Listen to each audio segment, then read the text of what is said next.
dijadikan sebagai pedoman hidup. Kemudian disebut kosmopolit, artinya mendunia. Maksudnya Islam ini menjadi pedoman hidup dimanapun dan bagi siapapun. Apakah itu untuk orang Arab, orang Rusia, orang Eropa umumnya, orang Australia, orang Indonesia, dia sesuai. Jadi intinya Islam dalam terminologi Nahdlatul Ulama disebut solihun likulli makanin wa zaman, sesuai bagi setiap tempat dan waktu. Saudara-saudara, manusia, Islam itu sebagaimana keadaan manusia yang terdiri atas jasadi dan ruhani. Islam juga memberikan panduan untuk hidup baik, baik secara jasadi, secara kehidupan duniawi dan juga kehidupan ukhrawi. Jadi istilahnya profan dan eskatologis. Dua-duanya dicakup dalam ajaran Islam. Nah, sekarang coba kita lihat kesesuaian Islam manusia yang disebut tadi dengan solihun likulli zamanin wa makan itu. Manusia lahir dalam keadaan fitrah, itu sudah umum diketahui. Di dalam salah satu hadis disebutkan setiap manusia lahir dalam keadaan fitrah. Kullu mauludin yuladu alal fitrah. Ada redaksi lain hadis itu, innamal mauludu yuladu alal fitrah. Fa abawahu yuhawidanihi aw yumassiranihi aw yumajjisanihi. Nah, itu fitrah. Fitrah itu ada bahasa Indonesia, ya fitrah.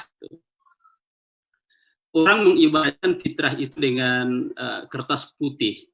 Jadi kalau kita menulis kertas putih itu, ya maka akan ada pada kertas putih itu apa yang kita tulis. Kalau kita tulis mobil, maka terlihatlah mobil di situ. Kalau tintanya hitam, maka akan terlihatlah tinta hitam. Kalau tintanya merah, maka sesuai dengan kehendak kita. Maka begitulah fitrah itu. Jadi dia netral, kosong. Lalu kata hadis itu, fa'abawahu yuhawidanihi ayumusironihi ayumujisani. Orang tua, maksudnya di sini adalah lingkungan terdekat. Bisa orang tua, bisa pengasuh, bisa lingkungan terdekat. Itulah yang mengisi fitrah itu. Nah, apa itu isi fitrah itu? Ada dua jenis. Satu kebaikan, yang kedua keburukan. Kalau yang diisi, yang ditanamkan kepada fitrah itulah kebaikan, maka dia menjadi nur. Nur bagi fitrah itu. Nur itu artinya cahaya. Dia menjadi jalan terang yang membuat kehidupan seseorang menjadi terang, menjadi gampang, menjadi mudah. Dan karena dia kebaikan, dia juga mengajak kepada perilaku, tampilan-tampilan yang baik semuanya. Nah, di dalam kajian tasawuf, maka fitrah yang diisi dengan kebaikan dan menjadi nur itu disebut dengan nurani atau nurani. Kita sering mendengar kata nurani. Sebaliknya, kalau fitrah itu diisi dengan keburukan, dengan nista, maka fitrah itu akan menjadi buram, kabur, dan mungkin gelap. Nah, gelap itu disebut dengan zalim. Sifatnya itu disebut dengan zulmani. Jadi dengan demikian, ada dua hal yang berbeda yang bisa mengisi fitrah itu. Satu nurani, yang kedua zulmani. Jalan terang dan jalan gelap. Nah, keduanya selalu bertarung antara nurani yang di situ ada malaikat dan zulmani di situ ada kelompok setan, itu bertarung terus sepanjang hidup manusia. Makanya kita tidak heran kadang-kadang kita kaget ada orang yang selama ini kita tahu sangat baik ternyata sudah melenceng. Ada orang yang menurut kita alim, sholatnya bagus, ternyata sudah dapat berita dia ditangkap oleh polisi atau KPK. Nah, begitu juga kadang kita melihat ada orang yang selama ini sangat menyeramkan, jahat, tahu-tahu sudah baik. Artinya ada saatnya kadang-kadang nurani itu dikalahkan oleh julmani yang memang mungkin sudah ada bibitnya dalam dirinya, atau mungkin nggak ada bibitnya yang laten di situ, tapi dipengaruhi oleh orang lain, apakah itu temannya atau lingkungan kantornya. Oleh karena itulah, makanya dalam Islam, nurani itu harus terus dijaga, harus terus dipupuk. Nah, salah satu upaya yang diberikan oleh Allah Subhanahu wa taala yang Maha Kasih, Maha Baik terhadap hambanya ini untuk menjaga nurani itu salah satu adalah puasa. Jadi puasa ini adalah satu media untuk terus menjaga dan memupuk nurani agar menguasai jiwa manusia. Itu. Nah, saudara-saudara, sebagaimana banyak diketahui oleh banyak orang, puasa itu disebutkan dalam surah Al-Baqarah 183, ya ayyuhalladzina amanu kutiba alaikumusiyam kama kutiba alal ladzina min qablikum la'allakum tattaqun. Ada ending, ada goal, final goal yang diinginkan oleh Allah dari orang puasa, yaitu agar kita menjadi orang yang bertakwa. Nah, orang yang bertakwa hanya bisa dicapai oleh orang yang mengembangkan nuraninya. Di dalam tasawuf itu ada tahapannya nanti. Orang baik ini dia akan menuju ihsan. Nah, hanya orang ihsanlah yang bisa disebut bertakwa. Dan saudara-saudara, perlu kita ketahui bahwa takwa ini adalah indikator kemuliaan. Nah, jadi di dalam Al-Quran disebutkan inna akramakum indallahi atqakum. Tanda seseorang mulia di sisi Allah adalah dia bertakwa. Bertakwa ini kita kembali lagi, orang bertakwa itu adalah orang yang bisa mengembangkan dan mempertahankan nuraninya sehingga dia ada selalu berada dalam kebaikan. Tetapi saudara-saudara, itu adalah konsep, itu adalah harapan. Tapi untuk mencapai itu ternyata tidak gampang. Banyak hambatan, banyak kesulitan yang dialami orang untuk mencapai takwa, untuk menjaga nurani itu. Karena Allah Maha Kuasa, Maha Kasih, Maha Sayang terhadap hambanya, tadi kita diberi panduan, yaitu tadi pertama puasa itu. Tetapi kenyataannya setiap tahun kita puasa, semua umat Islam yang mau berpuasa ikut berpuasa setiap tahun minimal 30 hari. Kalau mau ditambah lagi 2 hari dalam seminggu. Tapi kenyataannya apa? Ya, moralitas kita nggak jauh-jauh beda dari tahun ke tahun. Ya, perilaku kita nggak jauh-jauh beda dari tahun ke tahun. Nah, inilah antara lain yang membuat sebahagian orang untuk mencari cara tambahan, bukan cara lain, ya, bukan cara lain, tapi cara tambahan. Maka orang mulai melirik cara-cara lain, diantaranya yang dilakukan oleh sufi, yaitu jalan tasawuf. Kalau dalam puasa tadi final goalnya adalah bertakwa, itulah yang ingin kita kejar. Kalau tasawuf itu hampir sama, bukan hampir sama, cuman terminologinya berbeda. Mereka menyebutnya dengan insan kamil. Insan kamil. Nah, sekali lagi insan kamil itu juga harus hanya bisa dicapai oleh orang yang ihsan dulu. Apa itu ihsan itu? Ihsan itu dalam salah satu hadis terminologinya gampang. Anta budallaha ka'annaka tarahu fa illam takun tarahu fa innahu yaraka. Jadi itu adalah rasa batin.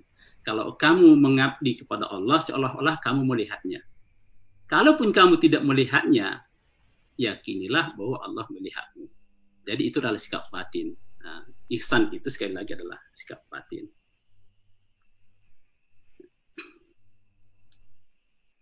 Nah, oleh karena itulah, karena banyak orang gagal mencapai, mempertahankan nurani untuk mencapai takwa atau insan kamil itu, lewat ibadah-ibadah formal ataupun mahdoh, maka orang tadi mencari jalan tambahan yaitu tasawuf. Nah, oleh karena itulah maka kalau Ibnu Khaldun menyebut bahwa tasawuf itu bermula dari syariat, dari kegamangan, kelalaian atau kekurangmampuan seseorang untuk menyatukan gerakan dan jiwanya dengan Tuhan dalam ibadah. Jadi ditambah dengan tasawuf.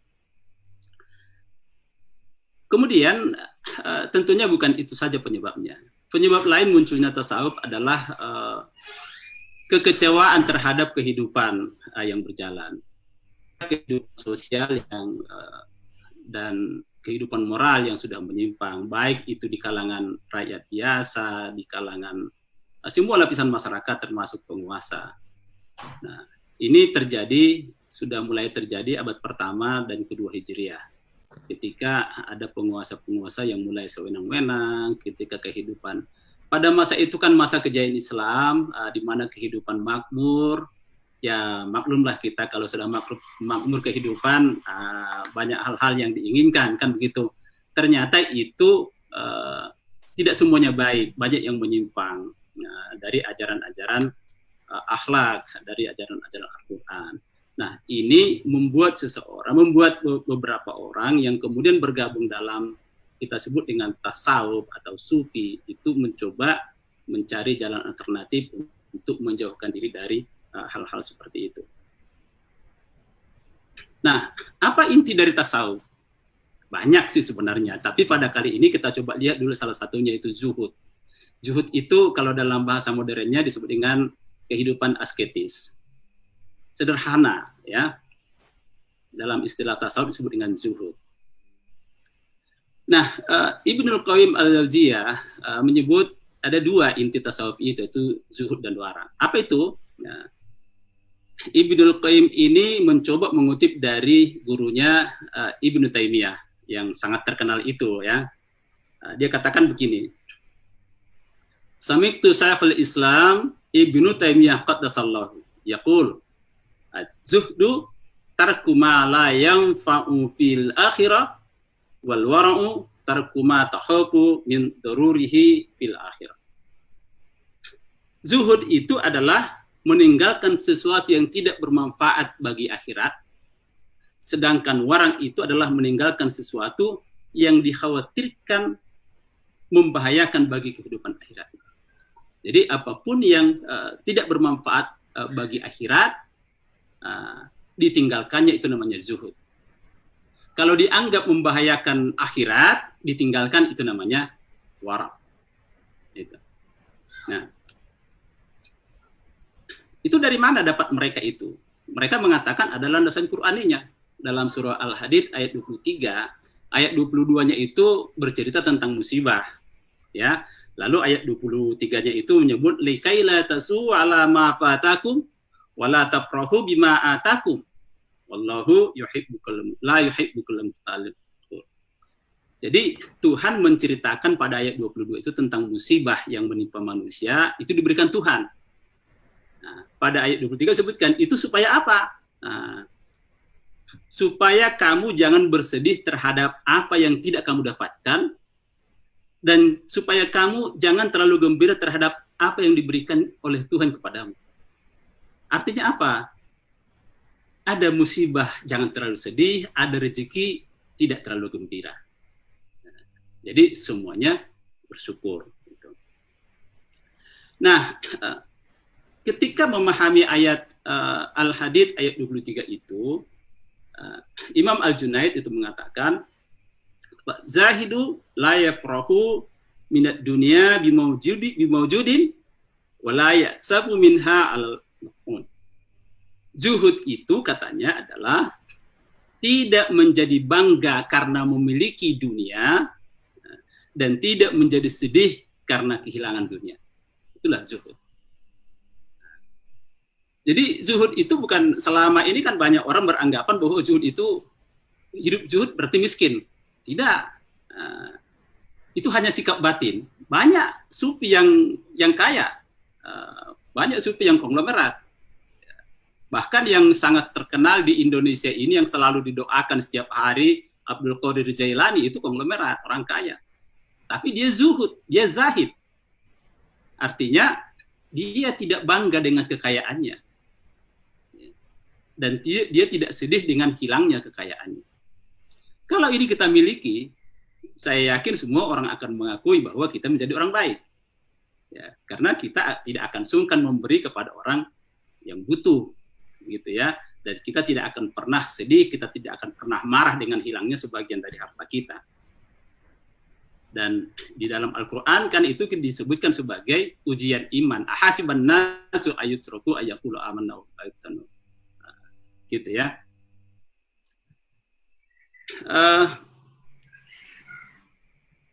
Tetapi zuhud ini kan lagi-lagi itu konsepnya. Harapannya begitulah kita hidup. Tapi sekali lagi itu adalah harapan. Faktanya bagaimana? Tentu yang perlu kita ketahui adalah bagaimana cara supaya kita bisa hidup zuhud. Kita mengenal nama Hasan Al-Basri, seorang sufi besar yang di Indonesia sangat populer namanya itu ya. Ketika dia ditanya, "Ma'asru zuhdika fid dunia?" Apa rahasia zuhudmu di dunia, wahai Hasan Basri? Lalu dia jawab, ini jawaban ini saudara-saudara, Bapak Ibu netizen yang saya muliakan, ini sudah banyak beredar di WA ini, ya. Jawab beliau, rahasia zuhudnya adalah alimtu bi anna rizqi la ya'khuzuhu ghairi fatma'anna qalbi lah. Aku yakin bahwa rezekiku tidak akan diambil orang lain sehingga hatiku tenang dalam mencarinya. Nah, ya. Saya yakin bahwa amalku tidak dapat diwakilkan ke orang lain. Maka aku sendiri yang sibuk mengerjakannya. Nah, di dalam Al-Quran kan disebutkan wala taziru waziratun wizra ukhra. Nah, seseorang tidak bisa menanggung beban dosa orang lain. Demikian juga amal. Kalau saya yang beramal ya saya berpahala. Nggak bisa. Tolong ya solatkan solat saya. Nggak bisa begitu. Nah, jadi Hasan Basri mengatakan alim tu bi anna amala yakum bihi ghairi fastaghaltu bi. Saya yakin bahwa amalku tidak bisa diwakilkan ke orang lain, maka aku menyebutkan diri untuk mendapatkan amalannya. Itu yang kedua. Kemudian yang ketiga, alibtu annallaha mutla'u ma alayya fastahyaitu an aqabil hala maksiyah. Aku yakin bahwa Allah selalu mengasihi diriku. Karena itu aku malu terhadap pengawasannya terhadap diriku. Kita sudah diberitahu ya, bahwa pada kiri kanan kita ada malaikat. Nah, cobalah kita baca dalam surah At-Takwir, Izas Sama'un Fatarat. Bahwa kita diawasi oleh dua malaikat yang ya'lamuna ma ta'malun, yang mereka itu tahu apa yang kita lakukan. Kemudian yang keempat, alimtu annal mauta yantajiruni fa'adatu azzada liqa'illah. Aku tahu bahwa kematian itu menungguku. Karena itu, maka aku siapkan bekalku untuk menemui Allah. Nah, saya kira kalau kita coba ikuti, kita coba renungkan, resapi dan kemudian hayati. Apa maksudnya hayati? Hayati itu artinya hayat hidup, dijadikan sebagai model hidup kita. Dari 5 nasihat dari Hasan Basri ini, insya Allah kita akan lebih baik hidupnya. Saudara-saudara, yang dimaksud lebih baik ini adalah lebih berkualitas, bukan lebih kaya. Lebih kaya tidak menjamin kualitas. Kemudian, apakah puasa ini sesuai dalam pandangan filsafat? Ini kita bicara umum. Kita coba sebut nama satu tokoh, yaitu Syihabuddin Surawardi. Ini adalah seorang filosof besar setelah Ibn Rushd, yang terkenal dengan filsafat Israqiyah. beliau menulis satu buku yang cukup terkenal, Hikmatul Isra. Menurut beliau, puasa itu adalah satu ibadah yang mencerahkan, mencerdaskan. Jadi kalau kita mau cerdas, sering puasa. Sehingga dia mensyaratkan, dia meminta supaya siapapun yang mau membaca kitabnya Hikmatul Isra itu puasa dulu minimal 40 hari. Jadi kesimpulan dia, puasa itu adalah suatu ibadah yang membuat nalar, yang membuat pikiran seorang menjadi cerdas. Saya kira ini aja dulu, mudah-mudahan ada manfaatnya. Billahi taufiq wal hidayah. Assalamualaikum warahmatullahi wabarakatuh. Waalaikumsalam. Terima kasih Ustadz sudah memberikan pencerahan pada malam hari ini.